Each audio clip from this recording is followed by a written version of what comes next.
தலைப்பு: சோர்வு மறுரூபமாக்கும் சத்தியங்கள். பக்கம் 21. சோர்வு எனும் பாடத்தின் தொடர்ச்சி. பாகம் 2. 3ஆம் வகை சோர்வு எனும் தலைப்பின் கீழ் காணலாம். அன்புக்குரிய நண்பர்களே, இப்பொழுது நாம் 3ஆம் வகை சோர்வை குறித்து பார்க்கலாம். தேவன் செய்த அல்லது செய்து தராத சில விஷயங்களின் நிமித்தம் நாம் சோர்வுக்குள்ளாகுவது குறித்து பார்த்துவிட்டோம். மற்றவர்கள் செய்த அல்லது செய்ய தவறின சில விஷயங்களின் நிமித்தம் நாம் சோர்வுக்குள்ளாகுவது குறித்தும் பார்த்துவிட்டோம். இப்பொழுதோ நாம் செய்த அல்லது செய்ய தவறின காரியங்களின் நிமித்தமாக வரும் சோர்வை குறித்து பார்க்கலாம். சிலர் பின்வருமாறு கூறலாம்: அதாவது, துவக்கத்திலிருந்து நான் மிகவும் பலவீனமானவனாகவும் ஒன்றுமில்லாதவனாகவும் காணப்படுகின்றேன். இதனால் நான் சோர்வுக்குள்ளாகுகின்றேன். தேவன் வளர செய்வதற்கு என்னில் எதுவுமே இல்லை.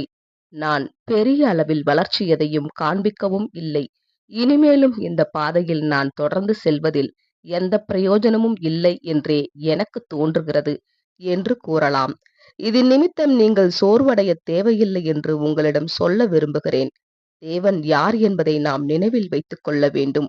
நாம் இசைந்து கொடுக்கும் பட்சத்தில் அவரால் நம்மில் என்னென்ன கிரியை செய்ய முடியும் என்பதையும் நாம் நினைவில் வைத்துக் கொள்ள வேண்டும். ஒருவேளை தேவன் அல்லாத வேறு யாராவது நம்மில் இந்த வேலையை செய்ய போகிறார்கள் என்றால் அப்போது நாம் நம்பிக்கையை வேண்டுமானால் கைவிடலாம். ஒருவேளை ஒரு தேவதூதன் வந்து நம்மை ராஜ்யத்திற்கு தகுதியாக்கப் போகின்றார் என்றால் அவர் தோல்வியையே தழுவுவார். ஒருவேளை ஒட்டுமொத்த தூதர் சேனையும் என்னை ராஜ்யத்திற்கு தகுதியாக்கும்படி நியமிக்கப்படுவார்களானால் அவர்கள் தோல்வியையே தழுவுவார்கள். ஆனால் ஒருவேளை மகா தேவன் அதை செய்வாரானால் அதை அவரால் செய்ய முடியும் என்பதை நான் அறிவேன். நான் இசைந்து கொடுப்பேனா என்பது மாத்திரமே கேள்வியாக காணப்படும். ஒன்றுமில்லா பாத்திரங்களை கொண்டு தேவன் செய்துள்ள அற்புதகரமான காரியங்களை குறித்து நான் அடிக்கடி யோசித்து பார்த்து தியானித்திருக்கிறேன். கரித்துண்டிலிருந்து உருவாகும் வைரத்தை குறித்து நான் அடிக்கடி யோசித்து பார்ப்பேன்.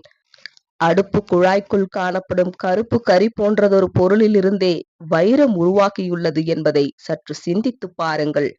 இத்தகைய கரி போன்றதொரு பொருளிலிருந்து வைரம் உண்டாக்கப்பட முடியுமானால் தேவனாலும் நம்மை வைரங்களாக மாற்ற முடியும். நம்முடைய ஓட்டத்தின் துவக்கத்தில் ஒருவேளை நாம் பலவீனர்களாய் காணப்படுவதன் நிமித்தம் நாம் சோர்வடைய வேண்டாம். ஒருவேளை அப்படிப்பட்ட நாம் ராஜ்யத்தில் பங்கடைவோமானால் இது நம்மில் திறமைகளோ அல்லது பலமோ இருக்கும் பட்சத்தில் வரும் மகிமையை விட அதிகமான மகிமையை தேவனுக்கு கொண்டு வருகின்றதாக காணப்படும். வளர்ச்சி என்பது இயல்பாகவே மெதுவாக நடைபெறும் ஒன்று என்பதையும் நாம் நினைவில் வைத்துக் கொள்ள வேண்டும். வேதம் கூட இப்படித்தான் சொல்லுகிறது. கிருபையில் வளருங்கள் என்று வேதம் கூறுகின்றது. வளர்ச்சி என்பது மெதுவாக நிகழக்கூடியது. இந்த விஷயம் பரிசுத்தவான்கள் தவறாய் புரிந்து கொள்ளும் காரியங்களில் ஒன்றாகும். இவர்கள் வளர்ச்சி என்பது ஒரு கணப்பொழுதில் சம்பவிக்கின்றதென கற்பனை பண்ணிக் கொள்கின்றனர். உடனடியாக ஆசீர்வாதங்களையும் உடனடியாக ஆவியின் அனைத்து கனிகளையும் பெற்றுக்கொள்ள முடியும் என்று கற்பனை பண்ணிக் கொள்கின்றனர். ஆனால் வேதம் இப்படியாக சொல்லுகிறதில்லை. அவர்கள் கர்த்தர் தம்முடைய மகிமைக்கென்று நாட்டின நீதியின் விருட்சங்கள் எனப்படுவார்கள். ஏசாயா 61ஆம் அதிகாரம் 3ஆம் வசனம் என்றும், நீங்கள் மிகுந்த கனிகளை கொடுப்பதினால் என் பிதா பிரியப்படுவார்.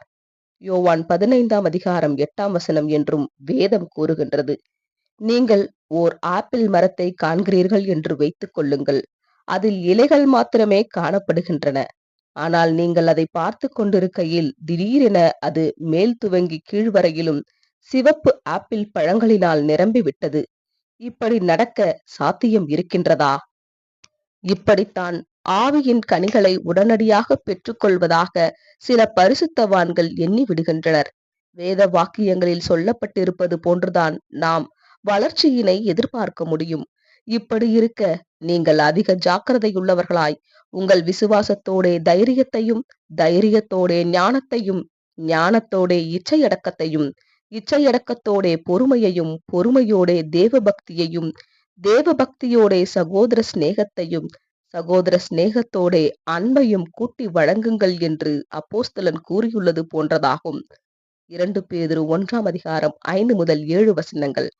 ஆகையால் நம்முடைய வளர்ச்சி மெதுவாக நடைபெறுகின்றது என்பதற்காக நாம் சோர்வுக்குள்ளாகக் கூடாது. ஏனெனில் வளர்ச்சி என்பது மெதுவாக நிகழக்கூடிய ஒன்றே. வேதாகமும் இப்படித்தான் இதை தெரிவிக்கின்றபடியினால் நாமும் இப்படித்தான் இது விஷயத்தில் எதிர்பார்ப்பு வைக்க வேண்டும். சிலர், ஆனால் என்னில் நான் அதிகமான பலவீனங்களை காண்கின்றபடியினால் நான் சோர்வுக்குள்ளாகுகின்றேன். முன்பை விட இப்பொழுதுதான் என்னிடத்தில் அதிக பலவீனத்தை காண்கிறேன் என்று சொல்லலாம். ஒருவேளை காரியங்களை நாம் சரியான விதத்தில் பார்க்க முடிந்தால் இந்த சோர்வுகளில் சில ஊக்கம் தருபவைகளாக மாற வாய்ப்புண்டு என்று நான் ஆசிரியர் நம்புகிறேன். தேவனுடைய ஜனங்களால் சோர்வு உண்டாக்குபவைகள் என்று கருதப்படும் அநேக விஷயங்கள் உண்மையில் ஊக்கம் தரக்கூடிய விஷயங்களாக காணப்படுகின்றன என்பதை நாம் காணலாம். சில காலங்களுக்கு முன்பு சந்திக்க வாய்ப்பு கிடைத்த ஒரு சகோதரி குறித்து எனக்கு ஞாபகம் வருகின்றது. அச்சகோதரியோ என்னிடம், நான் மிகவும் சோர்வடைந்திருக்கிறேன். எனக்கு எதுவும் ஞாபகத்தில் இருக்கிறதில்லை. முன்பெல்லாம் எனக்கு நல்ல ஞாபகத்திறன் உண்டு. ஆனால் இப்போதெல்லாம் என்னால் எதையும் ஞாபகத்தில் வைத்துக் கொள்ள முடியவில்லை. இது என்னை சோர்வுபடுத்துகின்றது என்று தெரிவித்தார்கள். இதற்கு நான், சகோதரியே, உங்களுக்கு முன்பை விட நல்ல ஞாபக சக்தி இருக்கின்றது என்று நான் நம்புகிறேன் என்றேன். அதற்கு அச்சகோதரியோ, இல்லவே இல்லை என்று பதிலளித்தார்கள். நான் மீண்டுமாக, முன்பை விட இப்பொழுது உங்களுக்கு நல்ல ஞாபக சக்தி இருக்கின்றது என்றே நான் எண்ணுகின்றேன் என்று கூறினேன். அதற்கு அச்சகோதரியோ, பின்னர் ஏன் என்னால் எதையும் நினைவில் வைத்துக் கொள்ள முடியவில்லை என்று வினவினார்கள். நானோ, சகோதரியே, ஏனென்று உங்களுக்கு நான் இப்பொழுது சொல்லுகிறேன். முன்பு நல்ல ஞாபக சக்தி இருந்தது என்றும் இப்பொழுது ஞாபக சக்தி மிகவும் குறைவுபட்டிருக்கின்றது என்றும் கூறுகின்றீர்கள். நீங்கள் முன்பு நல்ல ஞாபக சக்தியுடன் இருந்ததற்கான காரணம், இப்போது நினைவில் வைத்துக் கொள்ளும் அளவுக்கு நீங்கள் பெரிய காரியங்கள் எதையும் அறிந்திருக்கவில்லை. அப்போது நீங்கள் ஞாபகத்தில் வைத்திருந்ததெல்லாம், வியாழக்கிழமை ஆலயத்திற்கு செல்ல வேண்டும், இன்னுமாக வெள்ளிக்கிழமை மாலை 5 மணிக்கு அனைவரும் கூடி தேநீர் குடிக்க வேண்டும், இன்னுமாக இரவு அந்த கடைக்கு சென்று இன்னென்ன பொருட்களை வாங்க வேண்டும் என்பதே ஆகும். இதனால்தான் அப்பொழுது உங்களுக்கு நல்ல ஞாபக சக்தி இருந்தது. இப்பொழுதோ உங்கள் ஞாபகத்தில் எல்லாவற்றையும் வைத்துக் கொள்ள முடியாத அளவுக்கு அநேக சத்தியங்களை, காரியங்களை உங்கள் வாழ்க்கையில் பெற்றிருக்கின்றீர்கள். ஆகையால் தான் எல்லாவற்றையும் ஞாபகத்தில் வைத்துக் கொள்ள முடியாத அளவுக்கு உங்களது ஞாபக சக்தி குறைந்து போய்விட்டது என்று நீங்களே எண்ணிக்கொண்டு கிட்டத்தட்ட சோர்வுக்குள்ளாக போய்விட்டீர்கள் என்றேன். சிலர் தங்களுடைய பிள்ளைகளிடத்தில் தாங்கள் பொறுமையை இழப்பது நிமித்தம் சோர்வுக்குள்ளாகுகின்றனர். அவர்கள் சில வருடங்களுக்கு முன்பெல்லாம் நான் இவ்வளவு பொறுமையற்று காணப்பட்டது இல்லை, ஆனால் இப்பொழுது சின்ன சின்ன விஷயத்திற்கெல்லாம் கோபப்படுகிறேன் என்று கூறுகின்றனர். அநேக தருணத்தில் இது வளர்ச்சிக்கான அறிகுறியாகவே காணப்படுகின்றது. எப்படி என்று நீங்கள் கேட்கலாம். இப்பொழுது செய்கின்ற அதே காரியத்தை பிள்ளைகள் முன்பு செய்தபோது நீங்கள் கோபப்படவில்லை. காரணம், இப்பொழுது நீங்கள் பெற்றிருக்கும் உயர் நெறிமுறைகளை அப்போது அநேகமாக நீங்கள் அவ்வளவுக்கு பெற்றிராதவர்களாய் இருந்திருப்பீர்கள். முன்பெல்லாம் உங்கள் பிள்ளைகள் உங்களிடம் அநாகரிகமாக பேசும்போது நீங்கள் அவைகளை அழகு, கியூட் என்று கூறி ரசித்தீர்கள். அதை உங்கள் அயலகத்தார் மற்றும் நண்பர்களிடமெல்லாம் வர்ணித்து கூறி ரசித்தீர்கள். இப்பொழுதோ பிள்ளைகள் பெற்றோரிடம் மரியாதையாய் நடந்து கொள்ள வேண்டும் என்பது தொடர்பாக சில விஷயங்களை புரிந்து கொண்டிருக்கிறீர்கள். ஆகையால் பிள்ளைகளின் அநாகரிகமான நடவடிக்கைகளை விளையாட்டான காரியமாய் பார்ப்பதற்கு பதிலாக துக்கப்பட வேண்டிய காரியமாக பார்க்க உங்களால் முடிகின்றது. ஒரு காலத்தில் உங்களால் நகைச்சுவையாய் விளையாட்டாக பார்க்கப்பட்ட விஷயங்கள் இப்பொழுது உங்களுக்கு கவலைக்குரிய விஷயமாக தெரிகின்றது. இதனால் நீங்கள் சோர்வுக்குள்ளாக கூடாது. ஒரு கோணத்தில் பார்க்கும்போது இது உங்களை ஊக்குவிக்கவே வேண்டும். சில விஷயங்களில் அதிக பலவீனங்கள் மற்றும் அபூரணங்கள் உங்களிடத்தில் இருப்பதையும், இன்னுமாக நீங்கள் அதிக போராட்டங்களை போராட வேண்டியிருக்கின்றது என்பதையும் நீங்கள் காணலாம். ஆனால் இதற்காக நீங்கள் சோர்வடைய கூடாது. இது நீங்கள் தேவனுடைய தயவையும் ஆசீர்வாதத்தையும் அனுபவித்துக் கொண்டிருக்கின்றீர்கள் என்பதற்கான சாட்சியமாகும். மேலும் இது எவை தவறு என்றும் எவைகள் உங்கள் வாழ்க்கையில் சரி செய்யப்பட வேண்டும் என்றும் உள்ள விஷயங்களுக்கு தேவன் உங்கள் கண்களை திறந்து கொண்டிருக்கின்றார் என்பதற்கான சாட்சியமாகும். உங்களிடத்தில் நிறைய குற்றங்களை உங்களால் கண்டுபிடிக்க முடிகிறதாக சோர்ந்து போகாதீர்கள். இப்படி உங்களால் கண்டுபிடிக்க முடியும் என்பதை நீங்கள் எதிர்பார்க்கலாம். சகோதர சகோதரிகளிடத்தில் உள்ள தப்பிதங்களை உங்களால் அடையாளம் கண்டுகொள்ள முடிகின்றபடியால் சோர்வடையாதீர்கள். நீங்கள் கிருபையில் வளர வளர உங்களால் எப்படி உங்களிடத்தில் அதிக தவறுகளை எளிதில் அடையாளம் கண்டு கொள்ள முடிகின்றதோ அதுபோலவே சகோதர சகோதரிகளிடத்திலும் உங்களால் அதிகமாக தவறுகளை எளிதில் அடையாளம் கண்டு கொள்ள முடியும். இதற்கு ஓர் உதாரணத்தை கொடுக்கின்றேன். சில வருடங்களுக்கு முன்னாக ஒரு சகோதரன் சத்திய தூது கொடுத்த போது, நீங்கள் எத்தனை அருமையான செய்தி, மிகவும் அருமை, எவ்வளவு தெளிவாக சகோதரன் பாடத்தை விவரித்திருக்கின்றார் என்றெல்லாம் சொல்லுவீர்கள். ஆனால் வருடங்கள் சென்ற நிலையில் இப்பொழுது அதே சகோதரன் வேறொரு தேவ செய்தி கொடுப்பதை கேட்பீர்கள். இப்பொழுது அநேகமாக நீங்கள் என்ன சொல்லுவது என்றே எனக்கு தெரியவில்லை. அவருக்கு வசன எண்களை நன்கு மேற்கோளிடத் தெரியும் என்று நான் எண்ணி இருந்தேன். எரேமியாவில் உள்ள வசனத்தை உபாகமத்தில் இருக்கின்றது என்று சொல்லிவிட்டார். இன்னொரு வசனம் மத்தேயு 10ஆம் அதிகாரத்தில் இருக்கின்றது என்றார்.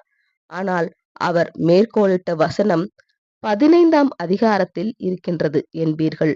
பின்னர் இந்த தவறுகளை எல்லாம் நான் கவனிக்கிறேன் என்றால் நான் மோசமான நிலையில் காணப்படுகின்றேனோ என்று கூறுவீர்கள். இது நல்ல நிலையை சுட்டி காண்பிக்கின்றது. நீங்கள் வசனங்கள் குறித்த அறிவின் விஷயத்தில் நல்லதொரு வளர்ச்சியை அடைந்திருக்கின்றீர்கள். நீங்கள் கிருபையில் வளர வளர உங்கள் சொந்த தவறுகளையும் உங்களது சகோதர சகோதரிகளுடைய தவறுகளையும் கூட அதிகமாக எளிதில் கண்டுபிடித்து விடுவீர்கள்.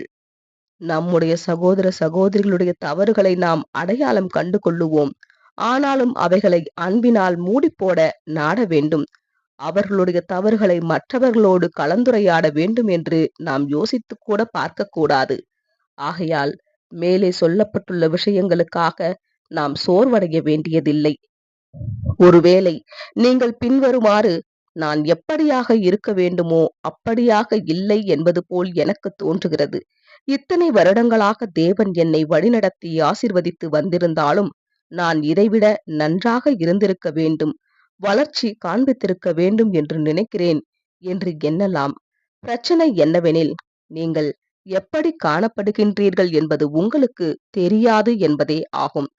நீங்கள் உங்களை பார்த்ததில்லை. உங்கள் தோற்றம் எப்படி இருக்கின்றது என்பது உங்களுக்கு தெரியாது. உங்களை நீங்கள் பார்க்க 3 வழிகள் இருக்கின்றன. உங்களை நீங்கள் பார்க்கும்போது நீங்கள் உங்களது மாம்சத்தை காண்கிறீர்கள். உங்களது ஆவியினை, புதிய மனதை பார்க்க உங்களது மனதில் முயற்சிக்கின்றீர்கள். ஆனால் உங்களால் முடியவில்லை. நீங்கள் உண்மையில் உங்கள் மாம்சத்தையே பார்க்கின்றீர்கள். புது சிருஷ்டி உள்ளுக்குள் மறைந்து காணப்படுகின்றது. என்னை, ஆசிரியர், என்னை நான் பார்க்கையில் எனது மாம்சத்தையும் ஆவியையும் கலந்த நிலையில் பார்க்கிறேன். சில சமயங்களில் இது பயங்கரமான குழப்பத்தை தருகின்றது. ஆகையால் தான் என்னில் உள்ள விஷயங்களில் எது மாம்சம் சம்பந்தப்பட்டது மற்றும் எது ஆவி சம்பந்தப்பட்டது என்பதை என்னால் எப்போதும் தெளிவாய் அடையாளம் கண்டு கொள்ள முடிகிறதில்லை. பல்வேறு அனுபவங்களில் மாம்சம் எவ்வளவு செயல்பட்டிருக்கின்றது மற்றும் ஆவி எவ்வளவு செயல்பட்டிருக்கின்றது என்பதை கண்டுகொள்ள எனக்கு நேரம் எடுத்துக் கொள்ளுகின்றது.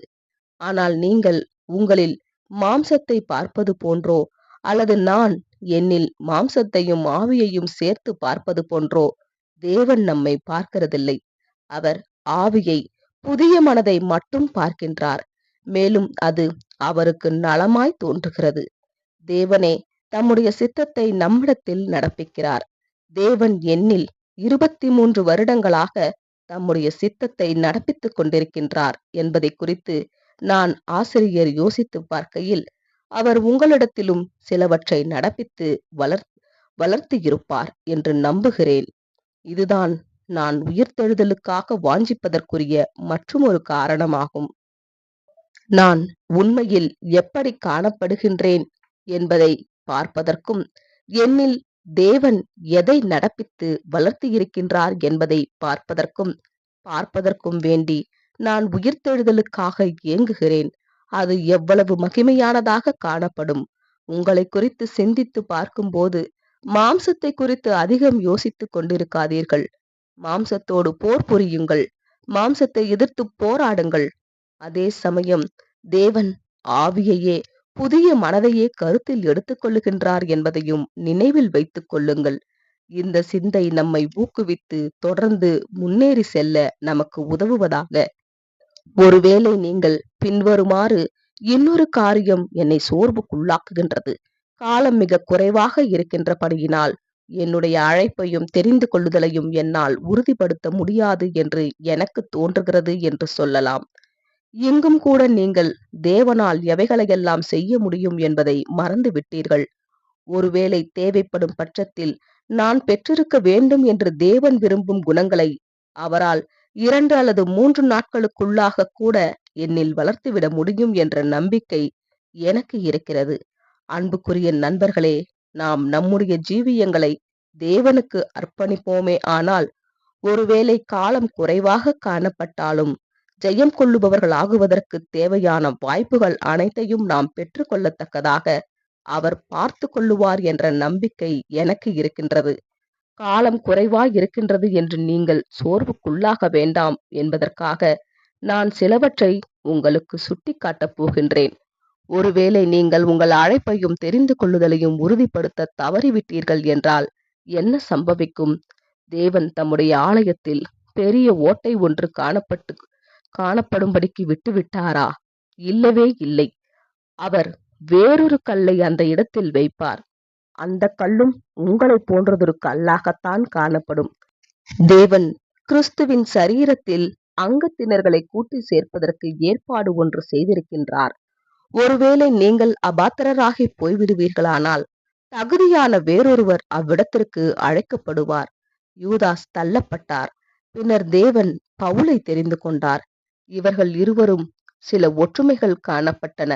பவுல் ஒரு வியாபாரியாக காணப்பட்டார். மேலும் இயேசுவோடு கூட காணப்பட்ட அப்போஸ்தலர்கள் கூட்டத்தில் யூதாசுக்கு இம்மாதிரியான திறமைகள் காணப்பட்டன. யூதாசே அந்த கூட்டத்தின் பண விஷயங்களை கையாண்டார். வேத வாக்கியங்களின்படி யூதாசுக்கும் அப்போஸ்தலனாகிய பவுலுக்கும் ஒரே மாதிரியான சில பண்புகள் காணப்பட்டன. தேவன் பவுலை தெரிந்து கொண்டதற்கான காரணம் அவர் யூதாசின் இடத்தை எடுத்துக்கொள்வதற்கு பொருத்தமானவராக காணப்பட்டார் என்பதே ஆகும். யூதாஸ் உண்மையுள்ளவராய் காணப்பட்டிருப்பாராகில் அவர் புறஜாதிகளுக்கென்றுள்ள மாபெரும் அப்போஸ்தலனாக காணப்பட்டிருந்திருப்பார். யூதாஸ் தேவனுடைய நாமத்தை பிரபுக்களுக்கு முன்பு அறிக்கை பண்ணுகிறவராகவும் காணப்பட்டிருந்திருப்பார். ஆனால் இவர் தனது துரோகத்தின் ஆவியினால் இந்த தனது வாய்ப்புகளை இழந்து போய்விட்டார். இதுபோல நீங்கள் ஒருவேளை உண்மையற்றவர்களாகி போய்விட்டீர்களானால் உங்கள் இடத்தை எடுத்துக் கொள்ளுவதற்கும் உங்கள் கிரீடத்தை எடுத்துக் கொள்ளுவதற்கும் தேவன் வேறொருவரை தெரிந்து கொள்ளுவார். நீங்கள் மகிமையான சபையில் அங்கத்துவம் அடைய அபாத்திரராகி போன ஸ்தானத்திற்கு உங்களை ஆரம்பத்தில் பொருத்தமானவர்களாக்கின அந்த பண்புகளும் இயல்புகளும் ஒத்த பண்புகளை உடையவராக உங்கள் இடத்தை எடுத்துக் கொள்ளுபவர் காணப்படுவார். அந்த நபர் உங்களை காட்டிலும் குறைவான காலப்பகுதியில் அந்த ஸ்தானத்திற்கு தகுதியடைந்து ஓட்டத்தை முடிக்க வேண்டும். அதே சமயம் அந்நபர் உங்களுக்கு எவ்வளவு போராட வேண்டியிருந்ததோ மற்றும் எவ்வளவு தூரம் பிரயாணிக்க வேண்டியிருந்ததோ அதே அளவுக்கு போராடவும் அதே அளவுக்கு பிரயாணிக்கவும் வேண்டியவராகவே காணப்படுவார். வேறு வார்த்தைகளில் சொல்ல வேண்டுமெனில், ஒருவேளை அந்நபர் தனது அழைப்பையும் தெரிந்து கொள்ளுதலையும் உறுதிப்படுத்தி கொண்டு தேவன் தன்னில் எதிர்பார்க்கும் குணங்களை வளர்த்த முடியும் என்றால், நீங்களும் தொடர்ந்து முயன்றிருக்கும் பட்சத்தில் அதை எத்தனை எளிதாக செய்ய முடிந்திருக்கும் என்பதே ஆகும். ஒருவேளை அந்நபரும் தேவனுக்கு உண்மையற்று போய்விடுவாரானால் தேவன் இன்னொருவரை தெரிந்தெடுத்து அந்த ஸ்தானத்திற்கு தகுதிப்படுத்திட முடியும். மற்றும் இவருக்கான காலம் முந்தினவரை பார்க்கிலும் இன்னும் குறைவாக காணப்படும். ஒருவேளை உங்களுக்கொத்த இயல்புகளை உடைய ஒருவரை தேவனால் கண்டுபிடித்து அவருக்கான குறைந்த காலப்பகுதிக்குள்ளாக அவரை ஆயத்தம் பண்ண முடியுமானால் அவரால் உங்களுக்கு இருக்கும் காலப்பகுதிக்குள் உங்களையும் ஆயத்தம் பண்ண முடியும் அல்லவா? ஆகையால் காலம் குறைவு என்று சோர்வடைய வேண்டியதில்லை. அனைத்துமே ஊக்கம் கொள்ளுவதற்கு ஏதுவானவைகளாக காணப்படுகின்றது. உண்மை என்னவெனில், ஒருவேளை நாம் சோர்வடைவோமே ஆனால் அது நாம் தேவனை சந்தேகப்படுகிறதாகிவிடும். இதுதான் சோர்வடைவதின் அர்த்தமாகும். சோர்வடைதல் என்பது முதலாவதாக தேவன் தாம் செய்வதாக சொல்லியுள்ளவைகளை செய்வதற்கு அவருக்கிருக்கும் ஆற்றலை, அவருக்கிருக்கும் சர்வ வல்லமையை குறித்து கேள்வி எழுப்புவதற்கு, சந்தேகிப்பதற்கு சமமாக காணப்படுகிறது. இதை நாம் ஒப்புக்கொள்ளுகின்றோமோ இல்லையோ, இதுவே உண்மை. சோர்வடைதல் என்பது நாம் பின்வருமாறு கூறுவதற்கு சமமாக காணப்படுகின்றது. அதாவது, தேவன் எனக்கு உதவுவார் என்று வாக்களித்துள்ளார் என்பதை நான் அறிவேன். அவர் எனது பலவீனங்களை மன்னித்து விடுவார் என்று வாக்களித்துள்ளார் என்பதையும் நான் அறிவேன். அவர் இரக்கம் பாராட்டுவார் என்று கூறியுள்ளதையும் நான் அறிவேன். எனினும் இதை நம்பலாமா என்று எனக்கு உண்மையில் தெரியவில்லை என்று கூறுவதற்கு சமமாக காணப்படுகின்றது. நீங்கள் உண்மையில் இப்படியாக எண்ணவில்லைதான். இது உங்களது யோசனையின்மையினால் உண்டான சோர்வுதான். எனினும் ஒரு விதத்தில் உங்கள் சோர்விற்கான அர்த்தம் இதுதான். நம்முடைய நாட்களில் காணப்படும் வசதி வாய்ப்புகளுடன் ஒப்பிட்டு பார்க்கும்போது வெகு சில வாய்ப்புகள் மாத்திரமே பெற்றிருந்து கடந்த காலங்களில் வாழ்ந்து முடித்தவர்களையும் குறித்து கொஞ்சம் யோசித்து பாருங்கள். சுவிசேஷ யுகத்தினுடைய ஆரம்ப காலங்களில் வாழ்ந்தவர்களுக்கு இன்றைய காலங்களில் நமக்கிருக்கும் அச்சடிக்கப்பட்ட வேதாகமமோ புத்தகங்களோ இருக்கவில்லை. இக்காலத்தில் நாம் பயன்படுத்தும் வேதாகம ஆராய்ச்சிக்கு அடுத்த வசதிகளும் மற்ற வாய்ப்புகளும் அப்போதிருந்தவர்களுக்கு இல்லை. அவர்களே சோர்வடையாத போது, அவர்களே தங்கள் அழைப்பையும் தெரிந்து கொள்ளுதலையும் உறுதிப்படுத்திக் கொண்டு காணப்படுகின்ற போது, நம்முடைய நாட்களில் உள்ள இத்தனை வசதி வாய்ப்புகளை நாம் பயன்படுத்திக் கொண்டு எத்தனை அதிகமாய் நமது அழைப்பை உறுதிப்படுத்திக் கொள்ள நாட வேண்டும். சோர்வடைதல் என்பது இந்த விஷயங்களிலெல்லாம் தேவனை சந்தேகிப்பதற்கு சமமாக காணப்படுகின்றது. தேவன் உண்மையுள்ளவராய் காணப்படுகின்றார் எனும் காரியத்தை நாம் நம்ப வேண்டும் மற்றும் இதற்கு நாம் மதிப்பு கொடுக்க வேண்டும். உண்மையாய் பேசும் யாவருக்கும் மதிப்பு கொடுக்க வேண்டும். தேவன் சொல்லியுள்ளவைகள் யாவையும் நாம் நம்பி மதிப்போமாக.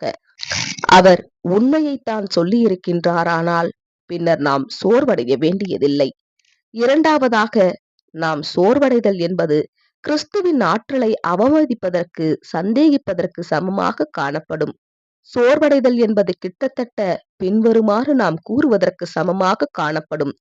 அதாவது, கிறிஸ்துவே, உம் இரத்தம் எனது அபூரணங்களை எல்லாம் மூடுவதற்கு அருளப்பட்டிருக்கிறது என்பதை அறிவேன்.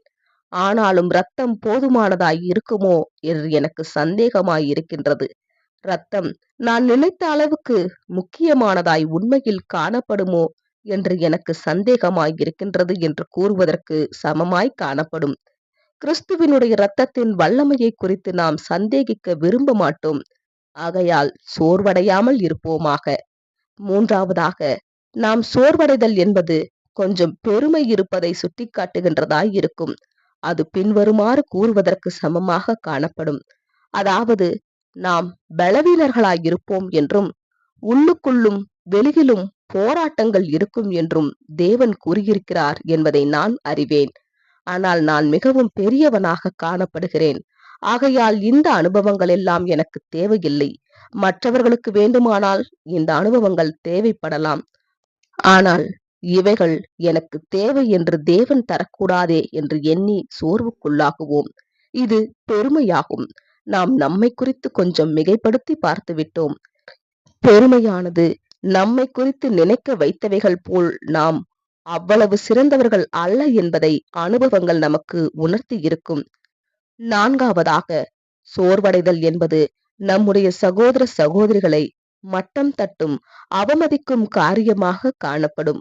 சகோதர சகோதரிகள் சாட்சி கூட்டத்தில் எழும்பி நின்று தங்களுக்கு வந்த கடுமையான சோதனைகள் குறித்தும் அதில் எப்படி தேவன் தங்களுக்கு உதவி செய்தார் என்பது குறித்தும் சாட்சி பகரும் போது நாம் அந்த சகோதரன் தனது சோதனைகள் மற்றும் ஜெயங்கள் குறித்து சாட்சி பகிர்ந்து கொண்டிருக்கின்றார்.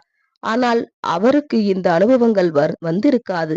ஏனெனில் எனக்கு இந்த அனுபவங்கள் எல்லாம் வரவில்லையே என்று எண்ணலாம். சகோதரன் உண்மையைத்தான் கூறுவார் என்று நாம் நம்புவோமானால், அப்பொழுது அவருக்கு அச்சோதனைகள் வந்திருக்கவே செய்யும். ஒருவேளை அவருக்கு அச்சோதனைகள் வந்திருக்குமானால், நமக்கும் கூட அதே சோதனைகள் வரும். அச்சகோதரன் அந்த சோதனைகளை பெற்றிருந்து சோர்வடையாமல் காணப்பட்டது போல நாமும் சோர்வடையக் கூடாது. ஐந்தாவதாக, சோர்வடைதல் என்பது இதுவரையிலும் தேவன் வழிநடத்தியுள்ள விதங்களை நாம் மறந்து போய்விட்டோம் என்பதை சுட்டிக்காட்டுகின்றதாயிருக்கும். கடக்க முடியாத அந்த தடைகளை கடக்க தேவன் உங்களுக்கு எப்படி உதவி செய்தார் என்பது உங்களுக்கு ஞாபகம் இல்லையா? இப்பொழுதும் உங்களிடத்தில் ஆரம்பித்த கிரியையை முடிக்க உங்களுக்கு உதவ அவர் வல்லவராய் இருக்கின்றார் அல்லவா?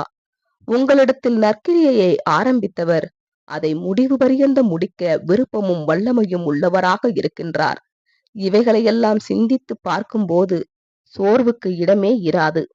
நாம் தேவனை நோக்கி பார்த்து அவரில் விசுவாசம் வைத்து சோர்வை ஜெயம் கொள்ளுவதற்கும், நம்மை அன்பு கூர்ந்தவர் மூலம் ஜெயம் கொண்டவர்கள் ஆகுவதற்கும், நமக்கு உதவுவதற்காக என்றென்றும் அருளப்படும் அவரது கிருபைகளுக்காக வேண்டிக் கொள்ளுவோமாக. டிடி பட்டம் எனும் தலைப்பின் கீழ் காணலாம். தேவன் நம்மில் நம்பிக்கை இழக்கவில்லை. மேலும் தேவனே நம்மில் நம்பிக்கை இழந்து சோர்வடையவில்லை எனில் நாமும் நம் விஷயத்தில் சோர்வடைய வேண்டாம். கர்த்தர் இயேசு நம்மீது நம்பிக்கை இழந்து சோர்வடையவில்லை. சகோதர சகோதரிகளும் நம் விஷயத்தில் நம்பிக்கை இழக்கவில்லை. நம் விஷயத்தில் ஒரே ஒருவர் சோர்வடைந்து காணப்படுகின்றார். அது சாத்தான் ஆவார். ஒருவேளை நீங்கள் உங்கள் விஷயத்தில் கொஞ்சம் சோர்வடைந்து விடுவீர்களானால், சாத்தான் சோர்வடைய மாட்டான். அதாவது உற்சாகமாய் இருப்பான். இந்த டிடி பட்டத்தையே நான் நம்புகிறேன். அதாவது டிசப்பாயிண்ட் தி டெவில், சாத்தானை சோர்வுபடுத்துதல் ஆகும். உங்கள் இருதயத்திற்குள் நீங்கள் சோர்வை அனுமதிக்காமல் இருந்தால்தான் உங்களால் சாத்தானை சோர்வுபடுத்த முடியும். சாத்தானை சோர்வுபடுத்துங்கள். டிடி பட்டம் டிசப்பாயிண்ட் தி டெவில் சாத்தானை சோர்வுபடுத்துவதை மாத்திரம் குறிக்காமல் டவுன் தி டிஸ்கரேஜ்மெண்ட், சோர்வை சோர்வுக்குள்ளாக்குங்கள் என்பதையும் குறிக்கின்றது. சாத்தானை சோர்வுபடுத்துவோமாக. சோர்வை சோர்வடைய பண்ணுவோமாக. இந்த டிடி பட்டத்தை பெற்றுக்கொள்ள வாருங்கள். இது உங்களுக்கு நன்மை பயக்கும் என்று விசுவாசிக்கின்றேன். ஆமேன். சகோதரர் பெஞ்சமின் ஹெச்பி. புது சிருஷ்டிக்கான சிந்தனை துளிகள் எனும் தலைப்பின் கீழ் காணலாம். பக்கம் 39. அக்டோபர் முதல் டிசம்பர் வரை 2024. தலைப்பு: அக்டோபர் 1, 2024. விசுவாசத்தின் பகுத்து பார்த்து யோசிக்கும் விதம். விசுவாசம் எப்பொழுதுமே பகுத்தறிவுடன் இயங்குகின்றது. விசுவாசமானது தேவனை நோக்கி பார்த்துவிட்டு பிறகு பிரச்சனையை குறித்து சிந்திக்கும் விதமாக பயணிக்கின்றது. அதாவது தேவனை மையமாக கொண்டு வாழ்க்கையின் பிரச்சனைகளை அணுகுகின்றது. மாறாக விசுவாசமின்மையோ பிரச்சனைகளை முதலாவது நோக்கி பார்த்துவிட்டு பின்னர் தேவனை அணுகுகின்றது. அதாவது பிரச்சனைகளை மையமாக கொண்டு தேவனை அணுகுகின்றது. இதுவே விசுவாசத்திற்கும் விசுவாசமின்மைக்கும் இடையில் உள்ள வித்தியாசமாக காணப்படுகின்றது. பிரச்சனைகள் வரும்போது நாம் அதை கண்டு கொள்ளாமல் அலட்சியமாக மரத்து போனவர்களாக காணப்பட வேண்டும் என்பதாக சொல்லப்படவில்லை. ஆனாலும் அதற்கென்று பிரச்சனைகள் வரும்போது நாம் அதி துணிச்சலுடன் காணப்படவும் கூடாது. மரத்து போன நிலைமையோ கண்டு கொள்ளாமல் காணப்படும் நிலைமையோ அதி துணிச்சலோ விசுவாசமாகிறாது. பிரச்சனைகளின் சவால்களை விசுவாசமானது கண்களை திறந்து துணிவுடன் எதிர்கொள்ளும். இன்னுமாக பிரச்சனைகளின் கடுமையினை விசுவாசமானது முழுமையாக உணர்ந்து பின்வாங்காமல் துணிந்து நிற்கும்.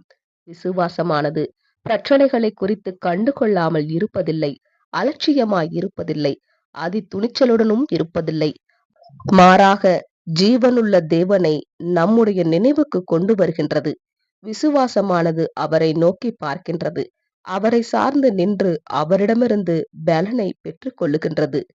இதுவே விசுவாசத்தினுடைய வலிமைக்கான பிரம்மாண்டமான ரகசியமாகும்.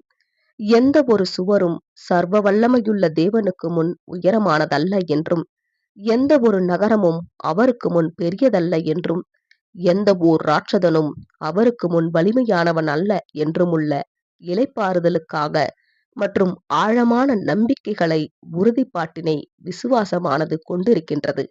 சுருக்கமாக சொல்ல வேண்டுமெனில், விசுவாசம் மட்டுமே தேவனுக்குரிய தகுதியான ஸ்தானத்தினை அவருக்கு நம் மனங்களில் அளிக்கின்றது. இதன் விளைவாக விசுவாசமே நம்மை சுற்றியுள்ள எந்த ஒரு சூழ்நிலைகளின் தாக்கத்திற்கும் அப்பால் பார்ப்பதற்கு நம் ஆத்துமாவை உயர்த்துகின்றதாய் இருக்கின்றது.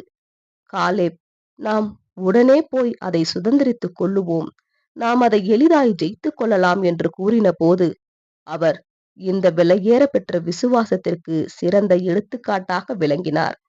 என்னாகமம் 13ஆம் அதிகாரம் 30ஆம் வசனம். இவ்வார்த்தைகள் தேவனை மகிமைப்படுத்துகின்றதும் சூழ்நிலைகளை குறித்து கவலைப்படாததுமான ஜீவனுள்ள விசுவாசத்தினுடைய உண்மையான தொனியாக விளங்குகின்றது. தி ஹெரால்ட் மேகசின் 1984. அந்த ஊழியக்காரன் பற்றின சில வரிகள் எனும் தலைப்பின் கீழ் காணலாம். நவம்பர் 2024. பதிப்பாசிரியர், அதாவது சகோதரர் ரசல் அவர்கள் அவரது சிறு வயதில் சரீர வலிமைக்காக அல்லது ஆரோக்கியத்திற்காக வேண்டிக் கொண்டதாக ஞாபகம் இல்லை என்றே தெரிவித்திருக்கின்றார். சகோதரர் ரசல் அவர்கள் உடல் வலிமை குறைவாக இருந்த நேரங்களும், இன்னுமாக அவருக்கு இருந்த உடல் வலிமையை காட்டிலும் அதிக வலிமை தேவைப்படும் ஊழியத்திற்கடுத்த வாய்ப்புகள் வந்திருந்த நேரங்களும் அவரது வாழ்வில் இருந்துள்ளன. அம்மாதிரியான தருணங்களில் அவர் தேவனிடம் ஜெபத்தில் சென்று தேவையான வலிமையும் தேவனால் தகுந்தது என்று கருதப்படும் மற்ற விஷயங்களும் தனக்கு வழங்கப்படும் என்று விசுவாசிப்பதாக தெரிவிப்பார். ஆனால் ஒருவேளை தான் திருப்திகரமான ஊழியம் செய்ய முடியாதபடி இருப்பதுதான் சிறந்தது என்று தேவன் கருதுவாரானால், அப்பொழுது தேவன் தனக்கு அனுமதிக்கும் எதுவும் சிறந்த அனுபவமாகவே இருக்கும் என்று தான் அறிந்திருப்பதினால் தனது பங்கை செய்துவிட்டு மீதியை தேவனிடமே விட்டுவிடுவதாக கூறுவார். இப்படி செய்வது என்பது சகோதரர் ரசல் அவர்களுக்கு எப்போதுமே நிறைவை கொடுத்திருக்கின்றது. அவரது 40 ஆண்டு ஊழிய காலத்தின் போது உடலில் வலிமை இல்லை என்பதினால் அவர் எந்த ஊழிய கூட்டத்தையும் ஊழிய வாய்ப்பையும் ஒருபோதுமே தவறவிட்டதில்லை. அவரது நண்பர்கள் அவரிடம், சகோதரனே, உங்களால் இன்று செய்தி கொடுக்க முடியாது என்று சொல்லும் அளவுக்கு அவரது உடல்நிலை காணப்பட்ட தருணங்களும் இருந்துள்ளன. ஆனால் சகோதரர் ரசல் அவர்களோ, தேவன் எனக்கு பலன் தருவாரானால் நான் கூட்டம் நடைபெறவிருக்கும் இடத்திற்கு செல்லுவேன், மேலும் செய்தி கொடுப்பதற்கு தேவையான பலத்தை தருவார் என்று அவர் மீதே விசுவாசம் வைப்பேன் என்பதே எப்பொழுதும் கூறுவார். மேடையில் ஒருமுறை நிற்கையில் சகோதரர் ரசல் அவர்கள் கிட்டத்தட்ட மயக்கம் அடையும் நிலைக்கு போய்விட்டார். ஆனாலும் போதுமான கிருபை அவருக்கு எப்போதுமே காணப்பட்டது. திரைக்கு இப்பக்கத்தில் இருக்கும் வரை தனக்கு எப்போதெல்லாம் வாய்ப்பு கிடைக்கின்றதோ அப்போதெல்லாம் ஊழியம் ஆற்ற வேண்டும் என்று சகோதரர் ரசல் அவர்கள் தீர்மானமாய் காணப்பட்டார். செய்தி கொடுப்பதற்குரிய வாய்ப்பினை ஒருவேளை தேவன் தனக்கு தருவாரானால் தேவையான பலத்தையும் தேவன் அருளுவார் என்று சகோதரர் ரசல் அவர்கள் நிச்சயத்துடன் காணப்பட்டார். Reprint number 5200. ஒருவேளை தேவன் எனும் தலைப்பின் கீழ் காணலாம். டிசம்பர் 2024. நாம் நேற்றைய தினம் தேவனுக்கு நன்றி செலுத்தத்தக்கதாக நேரம் ஒதுக்கவில்லை என்பதற்காக ஒருவேளை இன்று நம்மை ஆசிர்வதிப்பதற்கென்று தேவனும் நேரம் ஒதுக்காமல் இருக்க தீர்மானித்திருந்திருப்பாரானால், நாம் இன்றைய தினம் அவரது வழிகாட்டுதலின்படி நடக்கவில்லை என்பதற்காக ஒருவேளை நாளைக்கு நமக்கு வழிகாட்ட வேண்டாம் என தேவனும் தீர்மானிப்பாரானால், மழையை அவர் பெய்ய பண்ணினதற்காக நாம் முறுமுறுத்தால், ஒருவேளை இன்னொரு மலர் மலர்வதை நாம் காணாதபடிக்கு தேவனும் மழையை தடை பண்ண தீர்மானிப்பாரானால், அவர் நேற்றைய தினம் நம்மோடு கூட நடந்து வந்ததை நாம் அடையாளம் கண்டு கொள்ளாமல் இருந்ததற்காக ஒருவேளை அவரும் இன்று நம்மோடு கூட நடந்து வராமல் இருக்க தீர்மானித்திருப்பாரானால், நாம் இன்று வேதத்தை வாசிக்காமல் இருந்ததற்காக ஒருவேளை அவரும் நாளை வேதத்தை புறம்பாக்கி போட தீர்மானிப்பாரானால், அவர் அனுப்பின செய்தியை செவிகொடுத்து கேட்பதற்கு நாம் தவறி போனதற்காக ஒருவேளை அவரும் செய்தியை அனுப்பாமல் இருக்க தீர்மானிப்பாரானால், நம்முடைய இருதயத்தின் கதவுகளை நாம் திறக்காமல் இருந்ததற்காக ஒருவேளை அவரும் வேத ஆராய்ச்சிக்கான கதவை பூட்டி போட தீர்மானிப்பாரானால், மற்றவர்களை நாம் அன்பு கூறாமலும் கவனியாமலும் இருப்பதற்காக ஒருவேளை அவரும் நம்மை அன்பு கூறுவதையும் கவனிப்பதையும் நிறுத்திவிட தீர்மானிப்பாரானால், நேற்றைய தினத்தில் அவருக்கு நாம் செவி கொடுக்காமல் இருந்ததற்காக ஒருவேளை அவரும் இன்று நமக்கு செவி கொடுக்காமல் இருக்க தீர்மானிப்பாரானால், அவர் ஊழியத்திற்கு அழைத்த போது நாம் எப்படியெல்லாம் சரிவர பதில் கொடுக்காமல் இருந்தோமோ, அதே விதத்தில் ஒருவேளை அவரும் நம்முடைய ஜெபங்களுக்கு பதில் கொடுக்காமல் இருக்க தீர்மானிப்பாரானால், நம்முடைய ஜீவியங்களை நாம் அவருக்காக எப்படியெல்லாம் சரிவர கொடுக்காமல் இருந்தோமோ,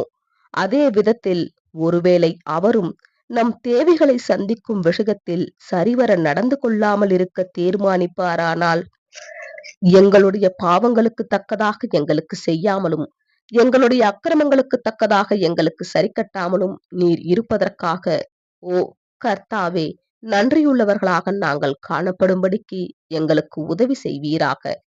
103ஆம் சங்கீதம் 10ஆம் வசனம். Devotion, Bible student library. ஆமேன். இத்துடன் சோர்வு எனும் பாடம் முடிவுற்றது. ஆமேன்.